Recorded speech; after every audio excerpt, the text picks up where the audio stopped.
Hello, English learners. Welcome back to another podcast here with us at English Pod. My name is Marco. And I'm Erica. And today we have an advanced lesson for all of you and a very good one because we're going to be talking about a very serious topic, global warming. That's right. And, even though most people agree that global warming is a big problem, there's still this sort of fringe element of people who believe that actually global warming doesn't exist.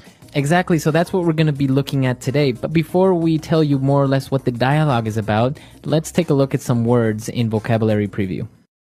Vocabulary Preview. We're going to look at two words here, and you'll hear both of these in the dialogue. So the first one is polar ice caps.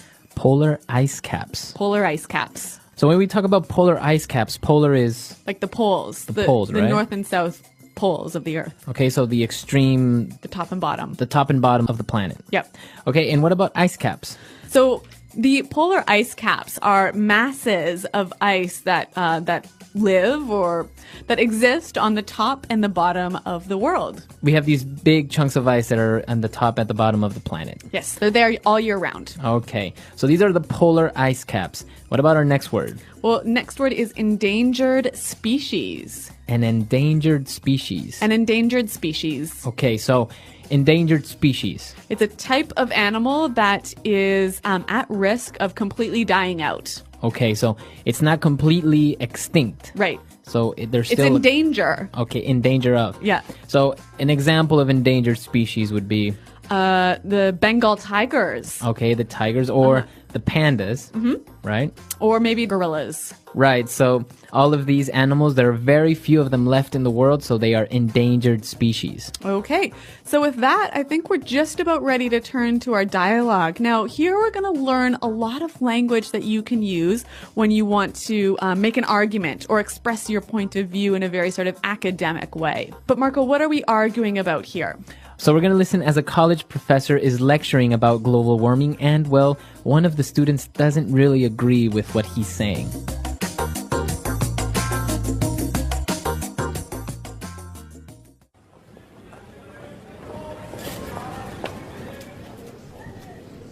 And therefore, global warming is the greatest deception of the early 21st century.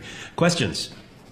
Yeah. In the lecture, you said there's more evidence in the scientific record supporting global cooling. Well, yes. Essentially, the historical record supports a theory of climate cycles.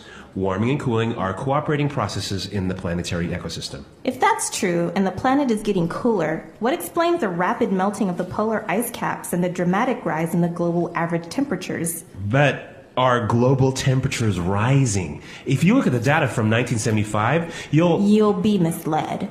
If you were serious, you would look at the record starting in the 1880s. Language Then you takeaway. would see how dramatically the Earth's temperature has changed. Young lady, I beg to differ. Look, the point of the lecture was to emphasize that there's evidence for both sides. And I'm putting forth the argument that there's greater evidence in support of the global cooling hypothesis. Look, it's an indisputable fact that the public is being manipulated and scared into believing that there's some kind of climate crisis. This scaremongering is done quite simply for political reasons. But even without the uncomfortable reality that greenhouse gases like carbon dioxide contribute to global warming, isn't the topic appropriate for politicians to discuss? Not if they want to use your tax dollars and mine to fund completely unnecessary initiatives. Yeah, like conservation, protecting endangered species, and investing in renewable energy. At the very least, you have to concede that this debate has the potential to end our dependence on foreign oil. Buying oil supports autocratic countries that use these revenues to devastating ends. Boy, I've never been so disrespected in all of my days. I'm a professor, a scientist, and a researcher of high regard. Yeah, and a duplicitous one at that. Everyone knows you're in the pocket of the oil lobby. Why should we trust your so-called findings more than Tobacco Institute studies, which say smoking doesn't harm health? You're full of it.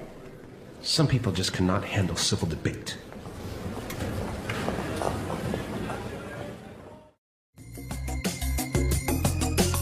All right, so apparently this college professor is not very truthful in what he's saying, right? Well, yeah, maybe he believes it, but they certainly have very strong and differing opinions. So that's the interesting part, is that we heard a lot of language that she used to argue her point of view. So this is interesting, and we can start now looking at some of this language in Language Takeaway. Language takeaway.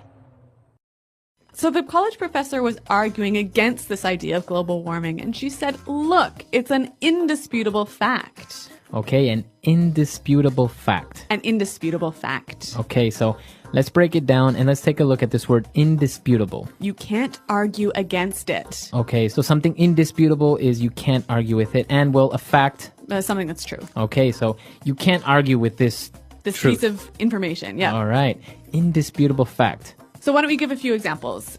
It's an indisputable fact that China is the most populous nation on Earth. Okay, exactly. Or it's an indisputable fact that English Pod is the best podcast out there. Indeed, it is indisputable. All right, so indisputable fact. And what about our next word? Well, the student accused the professor of scaremongering. Scaremongering. Scaremongering. Okay, now this is kind of a strange word, scaremongering. Yeah, and I think some examples will help us to understand the meaning a little bit better. Example 1. Software flaws are not the same as virus attacks, and saying otherwise is just scaremongering. Example 2. There's been a lot of scaremongering caused by the rumor that mobile phones cause cancer.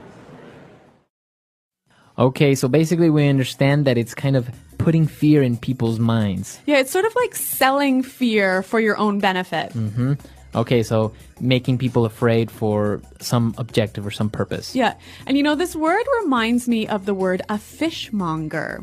Okay, a fishmonger, what's that? Which is basically a seller of fish. So a scaremonger is a seller of fear. Okay, interesting. So now we have a way of remembering it. Yes. Scaremongering. All right, and moving on to our next word, we have autocratic. Autocratic. An autocratic country.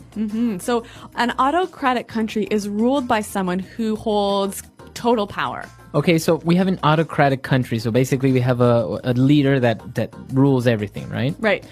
But we can apply it not only to a country, we can say a person is autocratic. Yeah, you could say, I can't stand my boss's autocratic leadership style. Or maybe a company. This company is a very autocratic organization. Okay, very good.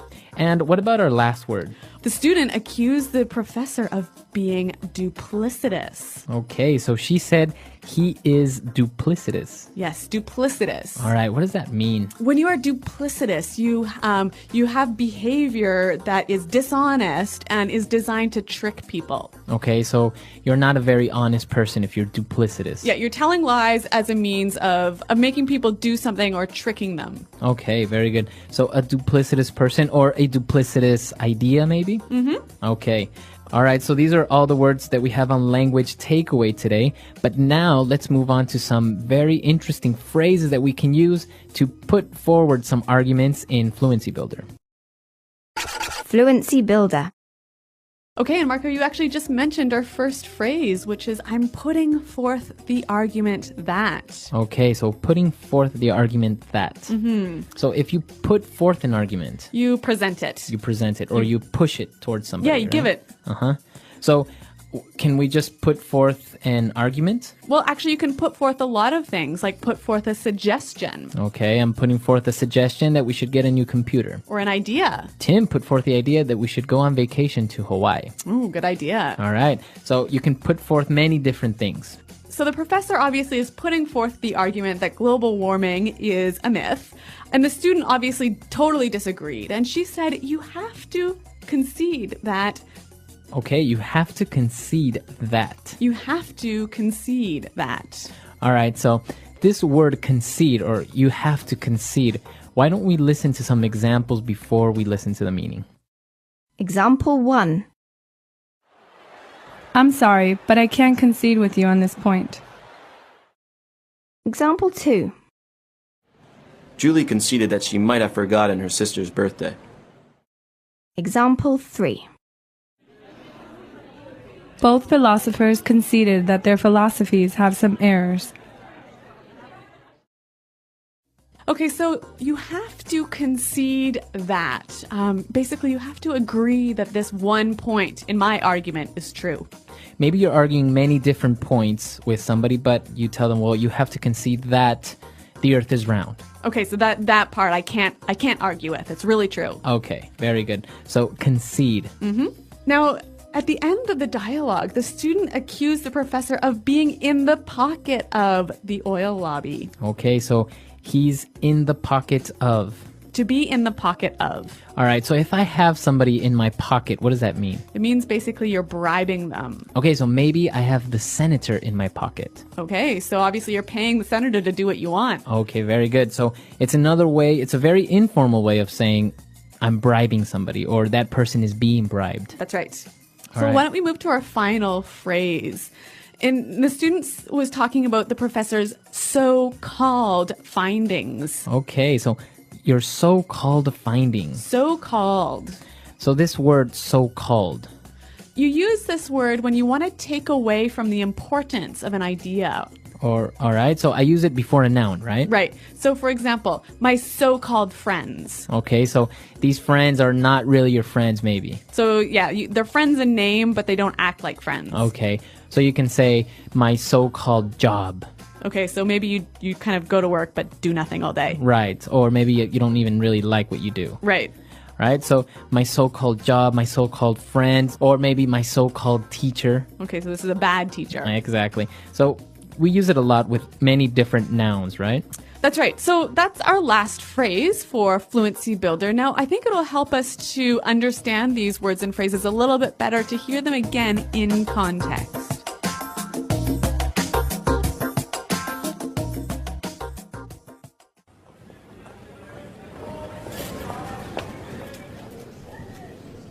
And therefore, global warming is the greatest deception of the early 21st century. Questions? Yeah. In the lecture, you said there's more evidence in the scientific record supporting global cooling. Well, yes. Essentially, the historical record supports a theory of climate cycles. Warming and cooling are cooperating processes in the planetary ecosystem. If that's true, and the planet is getting cooler, what explains the rapid melting of the polar ice caps and the dramatic rise in the global average temperatures? But are global temperatures rising? If you look at the data from 1975, You'll be misled. If you were serious, you would look at the record starting in the 1880s. Then you would see how dramatically the Earth's temperature has changed.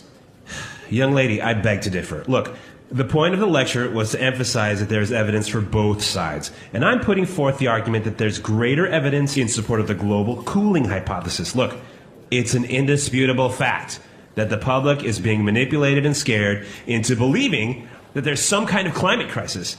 This scaremongering is done quite simply for political reasons. But even without the uncomfortable reality that greenhouse gases like carbon dioxide contribute to global warming, isn't the topic appropriate for politicians to discuss?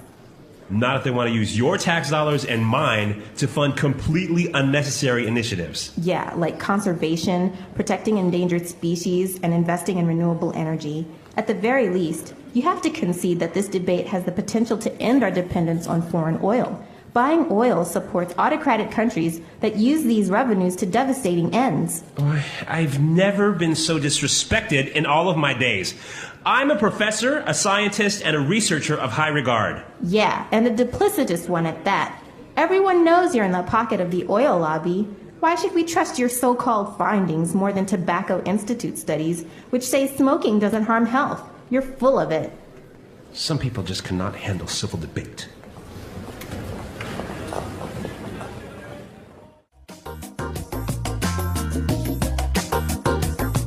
All right, very good. So, interesting ways of putting forth arguments, and well, it's an interesting topic and very controversial, right?